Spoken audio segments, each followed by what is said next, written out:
Olá, seja bem-vindo ao plenário. Eu sou Josi Gonçalves e hoje eu converso com Adriano Caripuna, liderança indígena da aldeia Panorama, do povo Caripuna, aqui na Amazônia rondoniense. Nós vamos conhecer a história desse homem que leva a voz de sua comunidade para o mundo. Eu te convido a ficar conosco, o plenário está começando.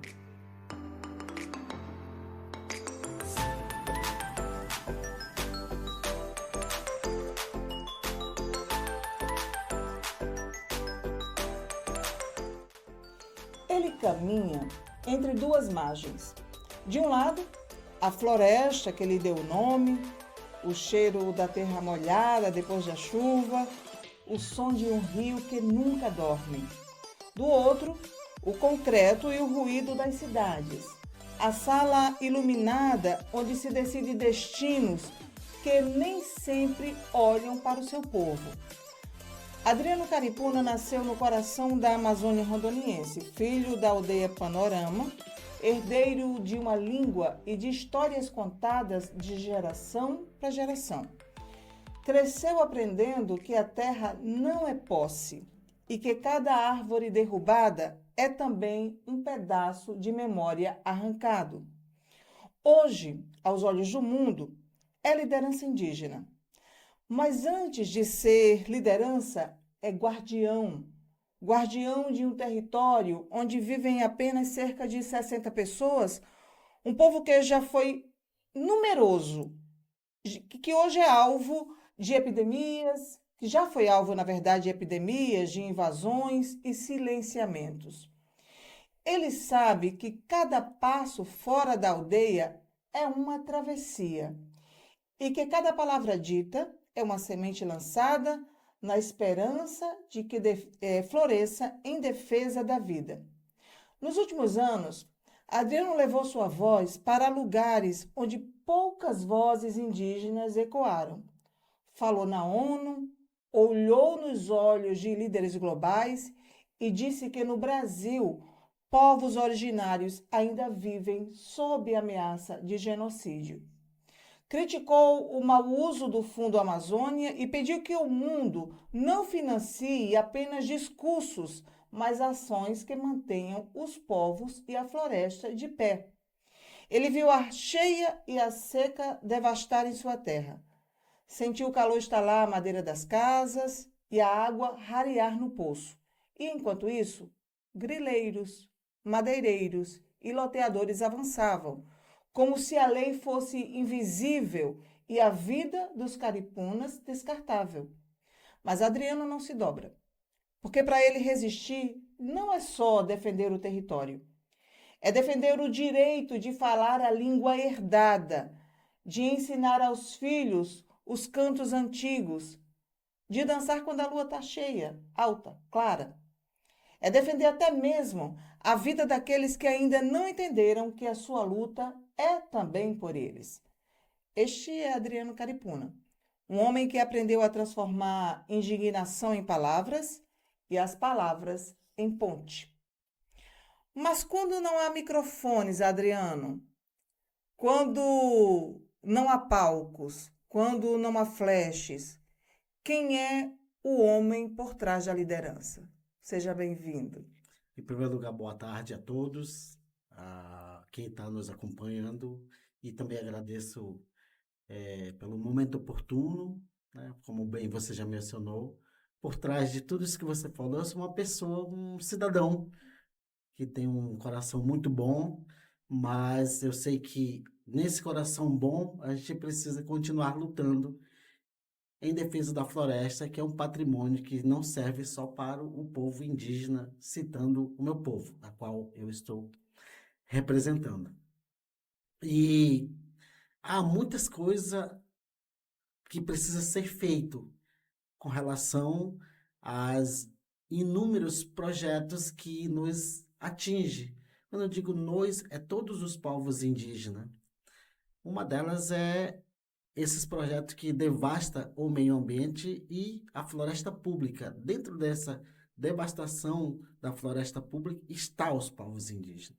Lembrando também que não é só os indígenas que já têm o contato com a FUNAI, que todo mundo fala, né? Que é, ou seja, os indígenas já contactaram. Mas é preciso lembrar e lembrar com muita delicadeza que há, dentro dos territórios indígenas, o povo indígena de isolamento voluntário, que eu não gosto de mencionar a palavra índio isolado. Porque, para mim, quem está isolado é a sociedade não indígena da zona urbana, porque eles estão nos lugares deles. E nós estamos. A sociedade da zona urbana está muito distante da realidade. Então, quem está isolado somos nós, ao meu ver, como indígena. Então, é preciso ver essas questões que nos afetam através dessas leis que ferem o nosso direito de viver de bem-estar dentro do nosso território. E dentro dessa destruição, muitas pessoas compreendem, não, está destruindo só o meio ambiente. Não só destrói só o meio, destrói uma cultura, uma vivência, uma ancestralidade, a questão econômica, porque ainda os povos indígenas, ela vive do que a floresta fornece. O que é isso? Das castanhas, dos açaís e outras frutas tradicionais que ainda nós consumimos, porque é uma prática cultural que nós estamos fazendo ainda. Por quê? A natureza nos dá, então a gente tem esse meio de se alimentar. Claro que a gente também depende das alimentações que não é o nosso, por exemplo, feijão, arroz, que a gente não tem esse cultivo. Mas o que a natureza dá, a gente consome. Isso é uma prática tradicional de muito tempo. E Adriano, por falar nisso, nessa questão da cultura de vocês estar ameaçada, as memórias, o saber, né? Como é que está hoje a Aldeia Panorama diante das invasões que o povo caripuna tem enfrentado ao longo das últimas décadas? Vocês já passaram por situações, como eu citei aqui no texto, lendo o seu perfil,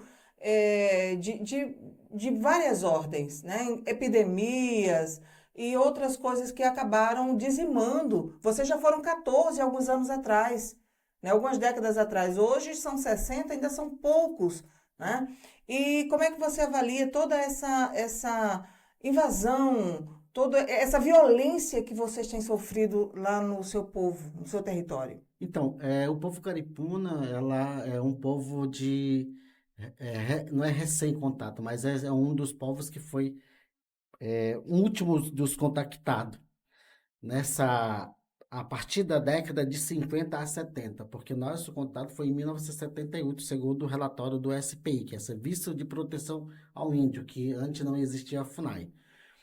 Então, nós éramos bastante, mas assim, é preciso também levar à compreensão que não é, quando eu falo dos povos de isolamento voluntário, o contato, ele tem suas ações e suas questões ruins. Quais são essas questões ruins?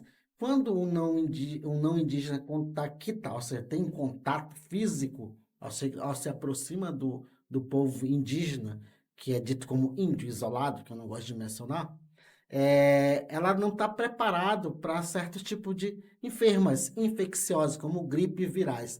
A exemplo do meu povo. Nosso povo foi dizimado através dos vírus, e naquela época se tinha pouco acesso à imunização, que é a dita vacina. Então, nosso povo foi dizimado, quase dizimado, por conta desse contato. Lembrando que houve também outra questão, nós perdemos uma parte do nosso território. Olha só, 78 foi o contato, fomos trazidos, eu não sou dessa época, fomos trazidos até a beira do rio Jaci-Paraná, até onde é o território, a aldeia hoje localizado.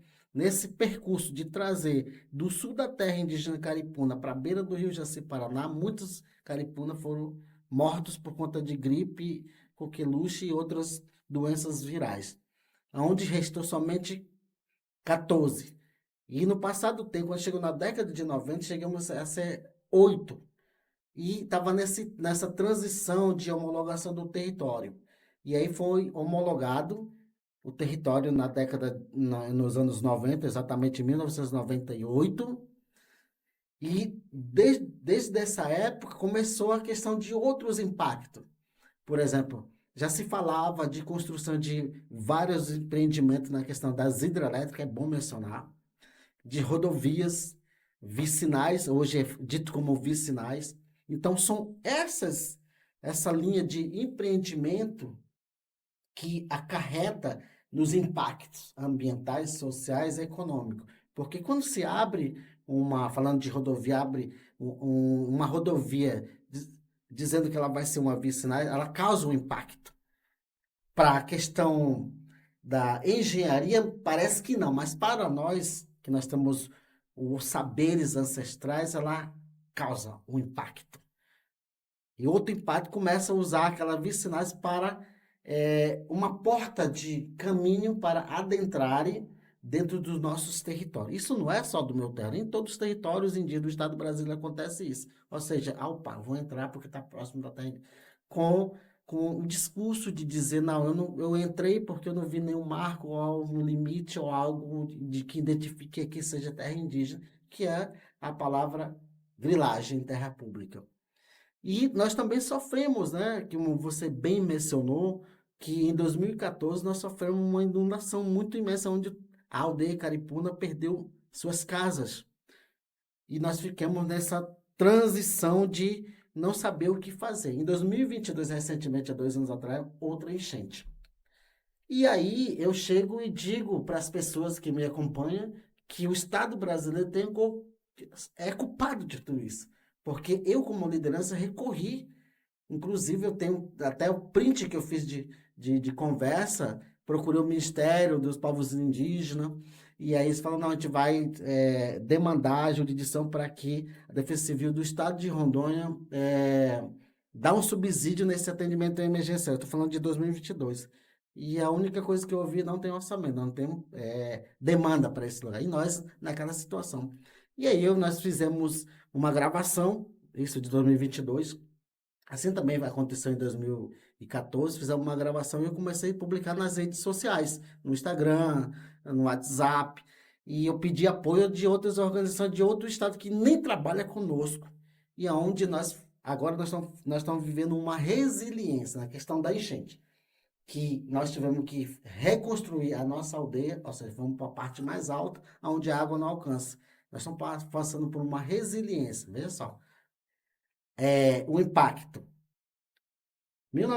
Na década de 70, 98, 2014 e 2022. Lembrando que nesse percurso, nessa linha de tempo na qual eu estou falando, o processo de desmatamento e de invasão do nosso território estava se acarretando num tempo recorde, usando a fala de que o marco temporal, que é uma outra situação que é bom trazer, que o marco temporal abre precedente para ampliar os grãos ou monocultura, eu digo monocultura, para a economia do Estado brasileiro, mas a economia de olho nas terras públicas e de olho nas terras indígenas, com essa narrativa de dizer que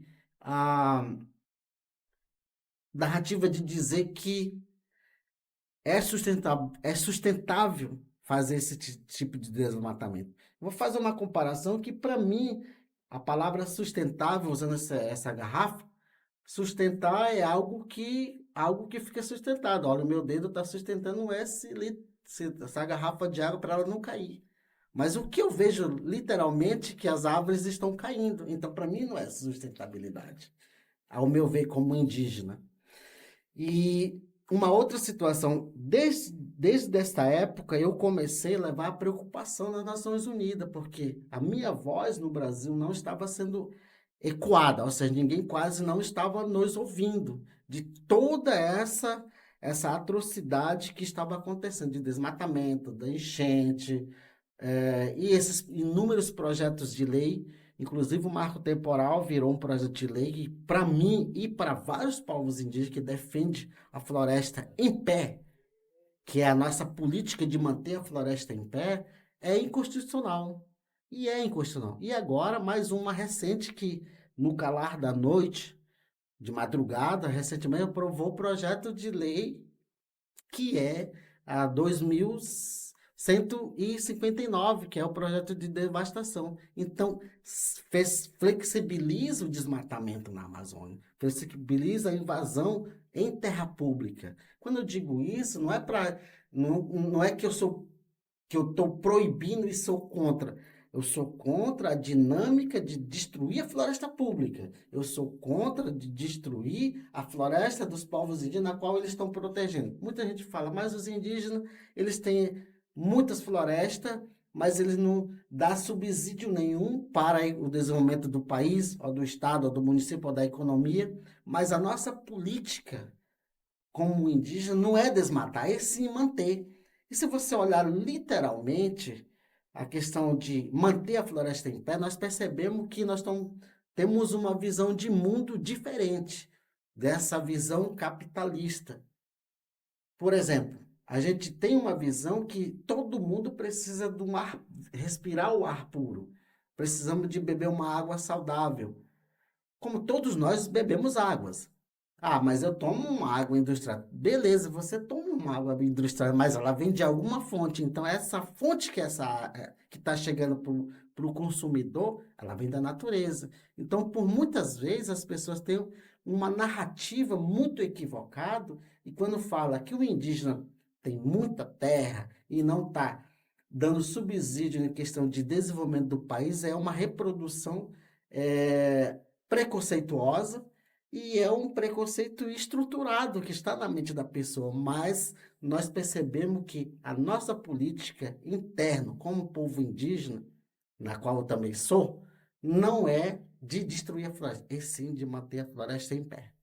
Adriano, a gente vai para um intervalo, mas é rapidinho e daqui a pouquinho a gente está de volta. A gente vai falar sobre um livro que Adriano escreveu e também sobre os encontros que Adriano tem recorrentemente com líderes mundiais.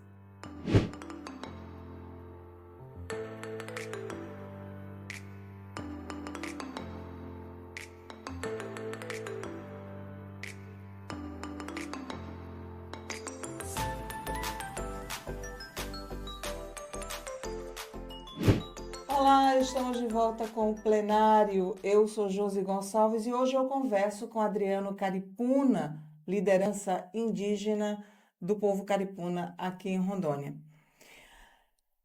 Você tem um e-book, você tem um livro, né? Sim. Da Floresta para o Mundo, onde você relata os encontros que você teve com líderes aí internacionais e também você denuncia o genocídio praticado contra os povos originários. Como é que foi essa experiência de escrever esse livro?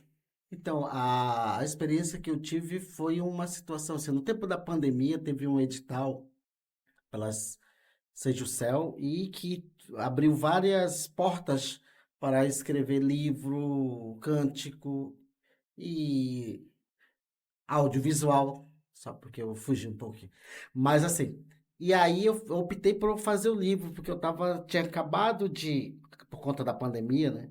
Eu tinha acabado de fazer uma incidência que foi em 2018. Falei, bom, eu tenho muitas coisas na minha memória, né? Porque nós indígenas tem isso, a gente são muito, a gente guarda muito na nossa memória. Eu vou escrever um livro. Tá, a ideia de escrever o livro, beleza. Mas antes eu me inscrevi no edital e aí eu falei, tá, escrever o livro, não sei escrever livro, que não é a minha vocação de escrever livro, até porque eu sou indígena, não é porque eu não sei, mas tem uma dinâmica que tem que ser seguido, todos os livros é assim.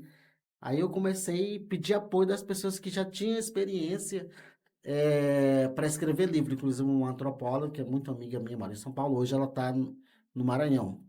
Duas antropólogas me ajudaram a escrever naquele sistema de ASBN, né? E aí escrevemos o livro, contei um pouco da minha trajetória como indígena, do que eu fui fazer em 2018 e o que eu visualizei quando eu estive em Times Square, que é na maior avenida de Nova York. E eu também peguei isso e coloquei no livro. Beleza, até aí tudo bem, mas depois, como é que vai ser o nome do livro? Aí comecei a perguntar das duas pessoas que estavam me apoiando, falei, como é que será? Ela falou, o que você acha de colocar Da Floresta para o Mundo?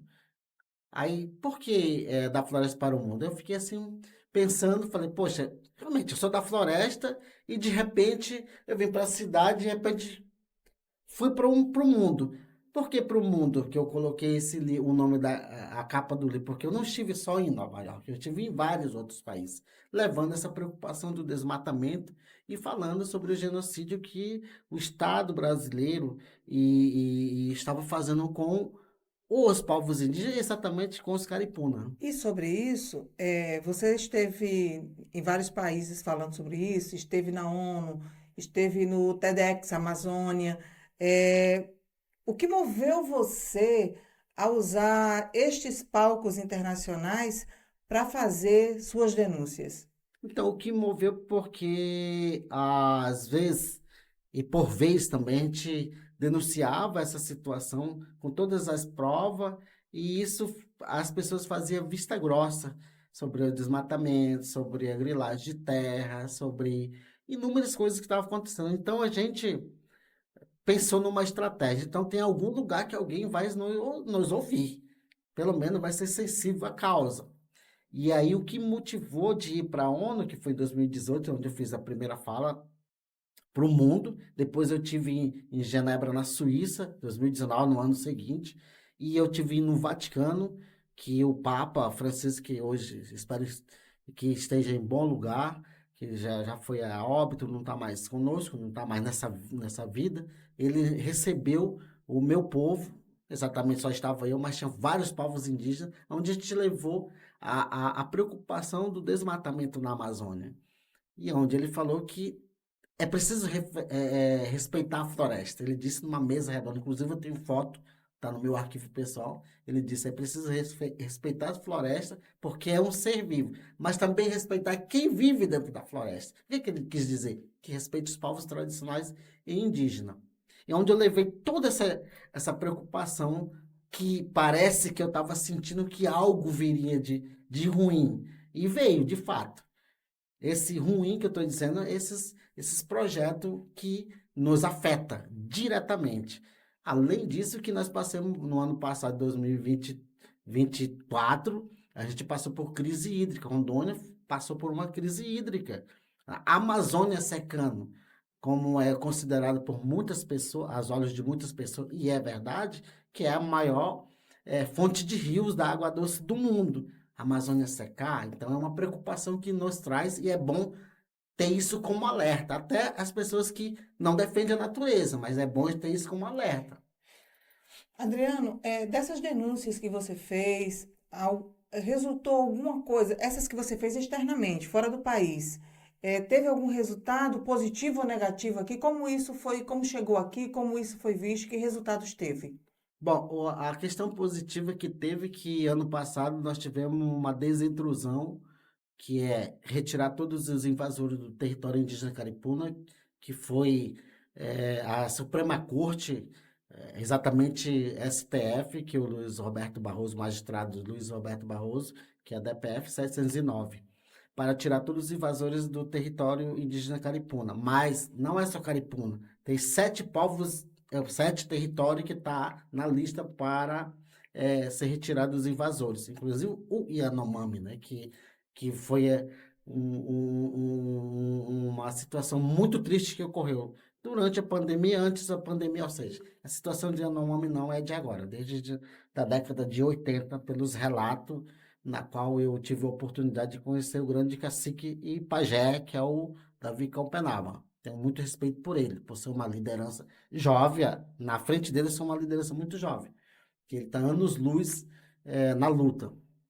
Então, teve 7 territórios indígenas para retirar todos os invasores. E isso é um ponto positivo. Ponto negativo que ela precisa se fazer mais coisa. Esse precisa de fazer mais coisa, o Estado tem que se debruçar e fazer jus das suas funções, que é proteger o território público, não exatamente só os territórios indígenas. Então, é preciso ter fiscalização eficaz e contínua, porque ainda há invasores rodeando, ou seja, no territórios indígenas, caripuna. Há pesca predatória, há ainda formação de pasto dentro do território indígena. Então, é preciso que o Estado debruce em cima disso para não fazer umas falas muito romantizado nas COP, como aconteceu. Eu sou protetor do meio ambiente na Amazônia. Eu sou isso, né? E solicita inúmeros patrocínios, né? A exemplo do Fundo Amazônia. Então é preciso fazer jus do que fala, porque em outras situações, as pessoas acham que a Amazônia está de fato protegida, mas de fato não está. A exemplo que teve crise hídrica e poucas pessoas se debruçaram para cuidar dos ribeirinhos. É bom lembrar que os ribeirinhos também sofreram na crise hídrica do ano de 2024, não foi só indígena. Adriano, depois que foi feita a desintrusão em 2024, né, no ano passado, foi no ano passado, né? Como é que está a situação hoje? Acabou? Não tem mais grileiro querendo entrar na terra de vocês? Como é que ficou? Bom, ainda há presença de invasores dentro do nosso território indígena, mas numa dinâmica diferente. Por exemplo, muitos lugares dentro do nosso território, segundo levantamento técnico e científico que a InfoAmazônia e outros jornalismo detectou, é, não é coisa que eu estou falando que eu acho, isso é caso concreto.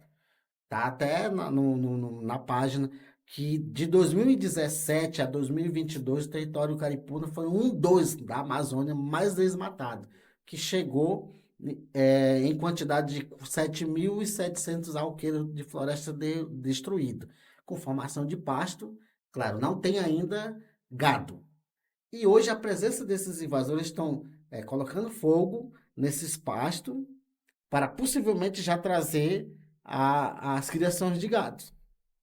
Aí dá-se uma precedência de aceleramento disso acontecer em tempo muito recorde quando se aprova uma lei de flexibilizar, ou seja, não tem proteção. Como o PL da Sim, devastação, uma né? delas é essa. E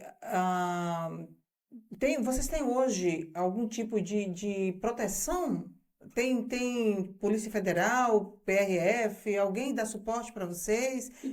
Então, a gente tem denunciado tudo isso que eu estou mencionando aqui, a gente tem denunciado isso, mas como o sistema público é muito demorado, enquanto as pessoas que invadem os territórios indígenas, eles têm rapidez, e quando tem uma questão jurídica apoiando tudo isso, a gente está numa situação encruzilhada, porque a gente denuncia com todas as provas, não das pessoas, e sim das invasões. A gente leva para a pessoa, para os órgãos que é de corresponsável de combater ou amenizar esse desmatamento, ou seja, essa atrocidade dentro dos territórios, mas essas coisas demora bastante. Enquanto isso, o processo vai se acontecendo. Por isso que é dito grilagem. O grilo, quando chega, ele vai comendo. Claro que a dinâmica é outra, né? Mas, então, usando a questão do grilo, né? Que é o gafanhoto, né? Para nós, o grilo, quando ele chega numa árvore, ele vai comendo. Então, se você olhar hoje, mais tarde, perdão, olhar agora, pouco, e daqui 2 horas, aquela folhagem já acabou. Então, é a mesma coisa, por isso que fala grilagem. Mas em outra dinâmica, né, em outra teoria, não é bem por aí. Mas para nós, quando se fala no grilo, é algo que come a folha depressa. Então, essas respostas vêm muito, demora muito a vir. Você te denuncia. Sem exagero nenhum, mas a gente tem inúmeras denúncias. A gente vem denunciando desde 2017, quando nós percebemos que possivelmente ia ter desmatamento de grilagem de madeira dentro do nosso território. Adriano, você é um crítico da utilização do Fundo Amazônia, mas isso a gente vai conversar daqui a pouquinho. Eu vou chamar agora, vamos dar uma pausa e daqui a pouquinho a gente está de volta, tá? É rapidinho, não sai daí que a gente já volta.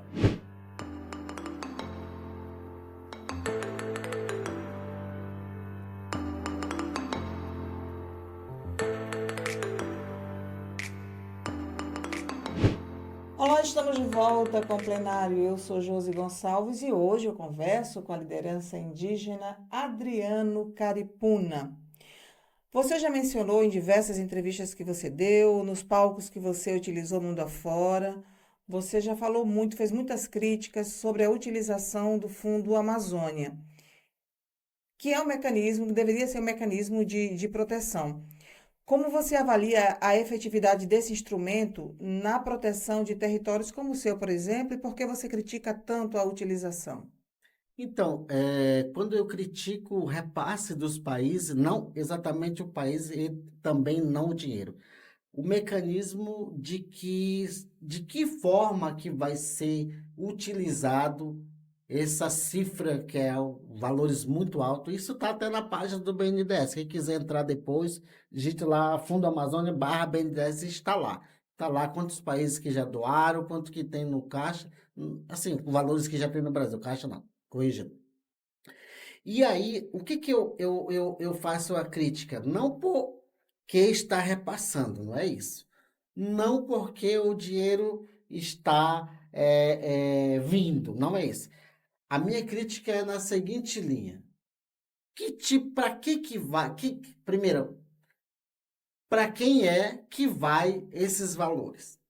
Quando eu falo para quem, não é para doar, não é isso.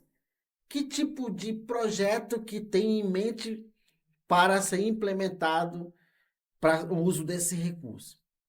Terceiro, quais são os povos, seja indígena, quilombola ou ribeirinho, porque lá tá para proteger a Amazônia, a Amazônia, a floresta. Qual povo que vai ser beneficiado? Quarto, que tipo de benefício que vai gerar para o povo? Isso não está claro. Você acha que falta transparência? Falsa transparência, mas só que tem uma outra situação que é a sexta questão. Tem um monte de burocracia para você acessar esse projeto. Enquanto a burocracia ela é um gargalo e atrapalha, os problemas estão acontecendo. Por que eu digo isso? Nenhum momento, até o presente momento, eu não vi tal povo vai ser beneficiado com o Fundo Amazônia. Dentro desse, tal povo, que tipo de benefício? É reflorestamento?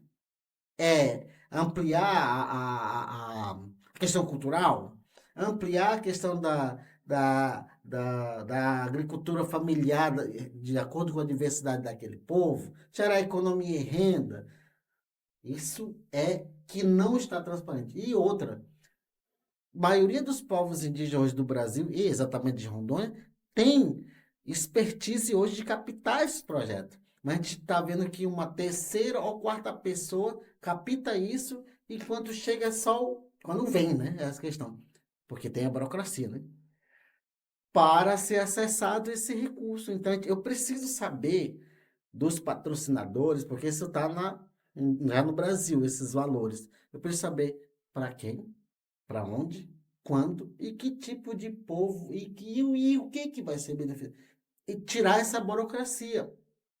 Eu compreendo que o recurso e o dinheiro precisa ter uma boa gestão disso, mas a burocracia atrapalha. A burocracia atrapalha porque os problemas estão acontecendo. Tem territórios indígenas que não precisam desses valores altos, né? Não precisa, com pouco dá de fazer muita coisa. Mas a minha preocupação é isso. E a minha crítica é porque, para quem vai? Qual é o povo que vai ser beneficiado? E o que tipo de benefício? Por exemplo, para o Caripuna, tu precisa reflorestar esse 7.400 alqueires de floresta. Era justamente isso que eu Sim. ia te perguntar, como é que esse modelo podia ser aprimorado? Sim, aí podia usar, não, vamos reflorestar o Caripuna, vamos reflorestar essa área degradada.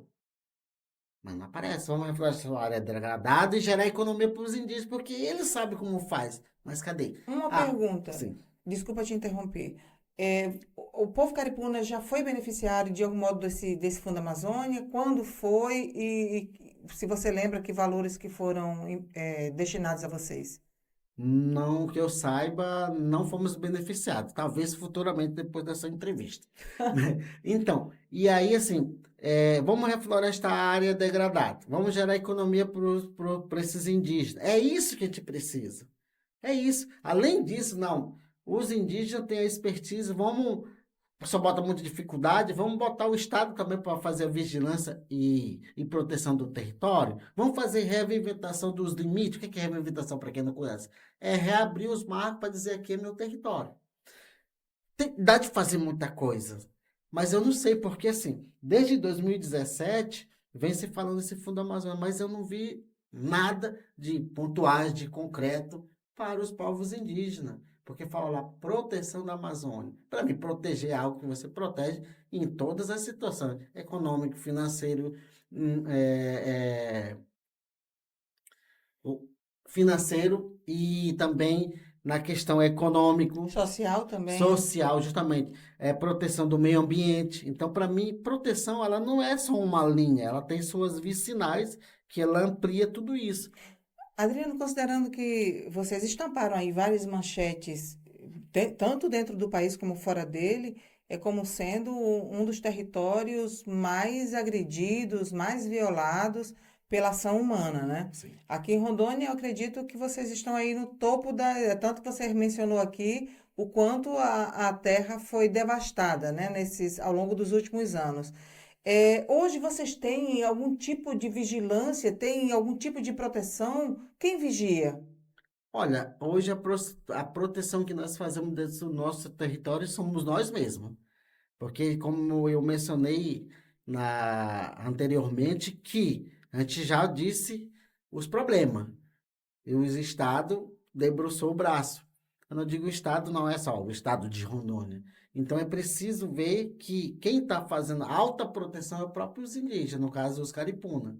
Nós mesmos fazemos nossa vigilância, ou seja, de proteger, se arriscando, sabe, que esse papel do Estado brasileiro, né? E as pessoas, quando acham que quando eu falo que os países de fora acham que está tudo ok, não está tudo ok. Precisa se fazer muita coisa. A exemplo disso, hoje em dia não deveria proteger o seu próprio território, porque é arriscado. É arriscado.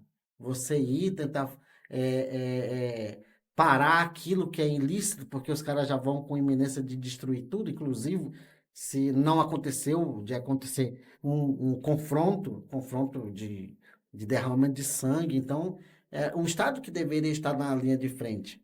Porque nós já estamos ali protegendo há muito tempo o território, mas hoje nós estamos fazendo o papel do Estado, de ir lá, de tirar foto da invasão, de, às vezes, encontrar com o invasor. Aí fica aquele clima ruim e a gente começa a ficar com receio de ir para a cidade, de acontecer alguma emboscada, porque tudo pode acontecer. Porque a gente está movendo, a gente está mexendo, corrigindo, a gente está mexendo na questão econômica, que não deveria ser investido dessa forma de destruir a floresta de quem já é o protetor, no caso, os indígenas. Então, quando afeta a questão do bolso, questão econômica, a situação começa a mudar de rumo, que começa a vir a questão da preocupação da integridade física.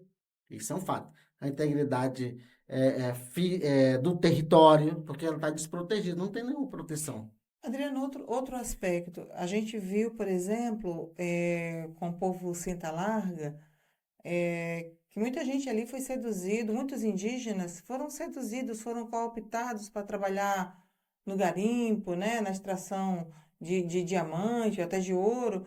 Você teme que com essa aproximação cada vez maior dessa intrusão, na verdade, que não aproximação, intrusão mesmo, invasão, desses grileiros dentro da terra de vocês, os indígenas caripunas sejam também cooptados, sejam também seduzidos para trabalhar fora da sua aldeia em condições que não se via anos atrás? Bom, eu tenho muita preocupação com essa situação. Todo ser humano pode ser cooptado. Então, essa é a questão. Porque muitas pessoas, é indígena, é errado. Não, todo ser humano é, pode ser cooptado. Então, eu tenho essa preocupação. Até o presente momento, não houve nenhuma cooptação com relação a fazer parte da venda de madeira ilegal, porque a primeira invasão começou com invasão de tirar nossas madeiras, depois veio a grilagem. Até o presente não, mas eu tenho muita preocupação. E aí que entra a questão, mais uma vez, do Fundo Amazônia. Por que não há um jeito para proteger a não cooptação? Isso é um fato que está dentro desse projeto de proteção do território. Adriano, para a gente finalizar, hoje o seu povo vive de quê? Bom, hoje o meu povo tem uma dinâmica de viver do extrativismo, que hoje também, por conta desses inúmeros desmatamentos que ocorreram e que está ocorrendo dentro do território, ela também afetou, que nós vivíamos muito forte 10 anos atrás, vou trazer isso há 10 anos atrás, que era do extrativismo da castanha, o extrativismo do açaí e também o extrativismo do piquiá, mas ano passado nós tivemos, nunca aconteceu isso no território caribe, nós não conseguimos colher uma castanha. Então a gente está sentindo o efeito do desmatamento. Isso acarreta na questão econômica indígena. Isso é um fato, mas também acarretou também na questão cultural, porque esses lugares que eu falei do desmatamento que tem dentro do território, era um lugar nosso sagrado. E aí eu quero me aprofundar mais. Nesses lugares onde tinha a nossa matéria-prima de fazer as nossas flechas tradicional, de tirar a nossa flauta, que é a taboca, bambu, né? O pessoal fala, tem vários jeitos de entender. E aí, esses lugares foi substituído por pasto. Fonte de rios que alimentavam outros igarapés maior, lugar onde a gente colhia as nossas frutas tradicionais, inclusive de caça tradicional, como eu disse anteriormente, que nós comemos ainda caça. Hoje não tem mais. Então, hoje, acarretou em números econômica, alimentar. E aí, mais uma vez eu vou repetir, parece muito repetiu, mas mais uma vez eu falo, aonde e para quem e como e quando e até quando vai esse Fundo Amazônia? É preciso olhar nessa linha. Outra preocupação que eu tenho dentro do Fundo Amazônia, não tem a participação indígena. O indígena tem que dizer, eu estou sendo afetado, minha necessidade é essa é a questão emergenciais que precisa, esses são pontuais. Não tem o protagonismo indígena de dizer, não, mandaram recurso, milhões, pá. O indígena tem que estar lá. Não pegar uma pessoa que, ouvi falar em indígena, eu vou falar por eles. Porque o que está acontecendo é muitas pessoas falando por nós. E quem é afetado não está falando. Assim como na saúde, como a gente quer o protagonismo indígena. Quando eu falo protagonismo indígena, é como se eu estou aqui numa entrevista, né? Eu estou falando de mim, não tem outra pessoa falando por mim. E o que tem acontecido muito tempo é que uma pessoa fala pelo indígena. Isso, para mim, não cola, é um negócio meio sem sentido, meio que